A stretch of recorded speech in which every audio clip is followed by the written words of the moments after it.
Everybody, this is Donna Pasquarella at Mince's Gourmet.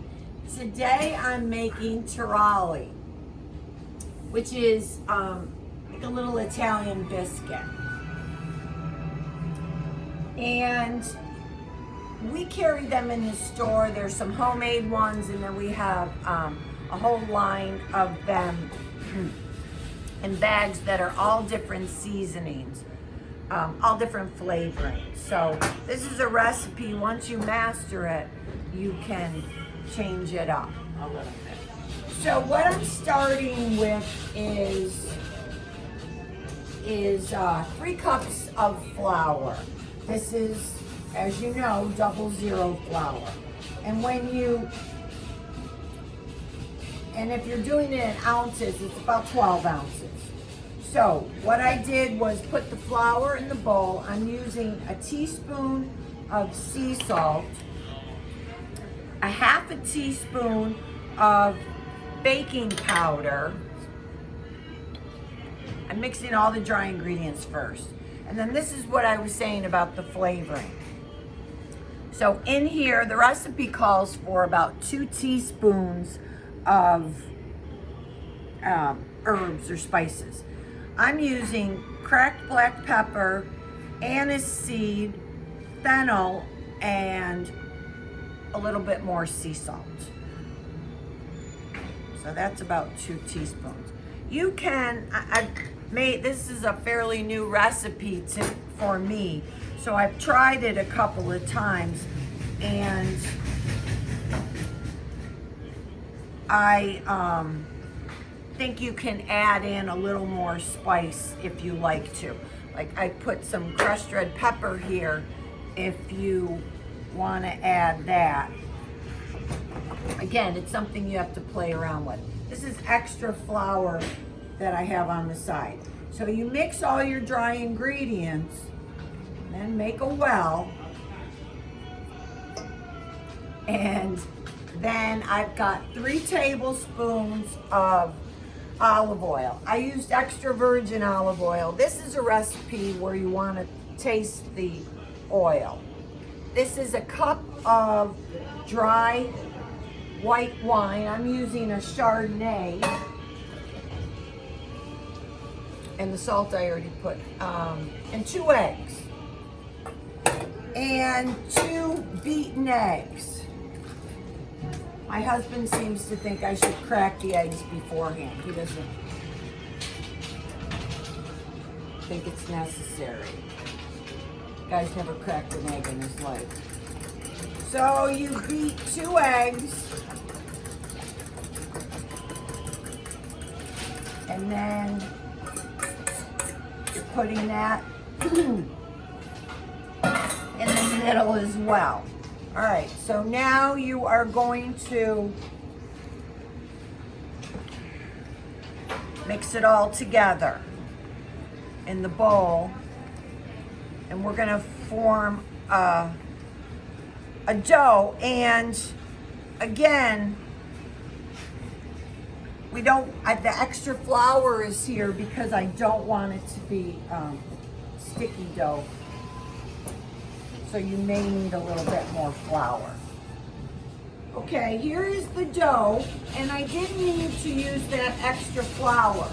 So I took a good 10 minutes to, knead this and work this dough. And what I have is a clean cloth and my cookie sheet, which the cookie sheet is, I'm going to put a little bit of olive oil, and I'm going to spread it around with my hand. You don't have to use your hand. And I have a big pot of boiling water right there. So what I've learned in doing this recipe, and again, this is a really new recipe for me, is that to have a little oil nearby to put on my hands or on the table to help roll it out. And I'm taking a little bit of dough. And I'm rolling it out. Now, the first time I made these, you'll see, some are big, and I learned again that to get the consistency that you want, they need to be smaller. And I'll tell you that when I show you. So I want to roll it out thin, and it helps having the olive oil on the counter and my hand. About 5 inches long.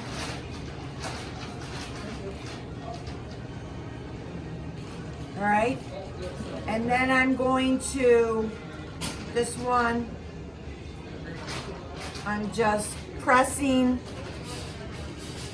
made a little circle, pressing it in and attach that. And I'll make one more and then I'll show you how to cook them. So this one, you know, you can take the dough and weigh it out, but I'm not going to. They don't have to be consistent. These are great to eat with, you know, wine, to have with wine or an antipasto salad. So this one, I'm making like a little circle. And again, like the letter O. You want to make the alphabet? Go ahead. That's not a bad idea. All right, so you do that because this is going to take you a while, which I'm doing 2 to show you. And then you drop them in your boiling water.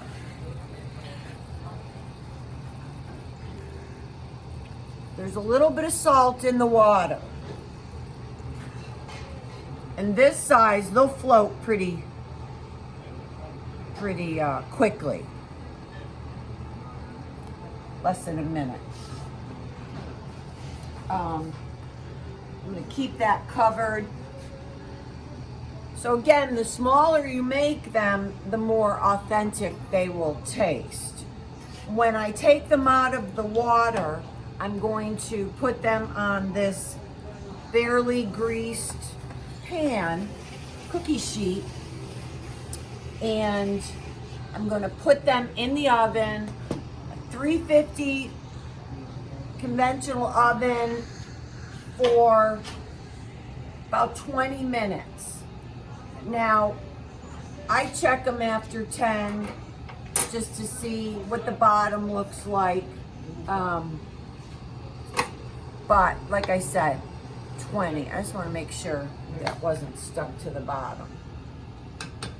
So when they float, that's a sinker.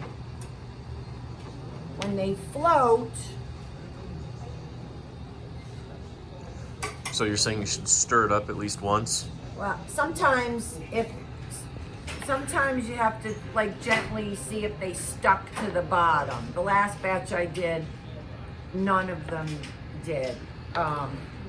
So yeah, just don't walk away from them. And then as soon as they float, you take them out with a slotted spoon or strainer or whatever and put them on your cookie sheet, and they're going to go in the oven. And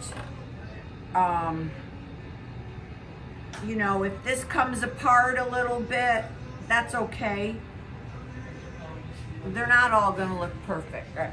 Again, I don't like perfect looking things. So 350 oven, 20 minutes. And then you can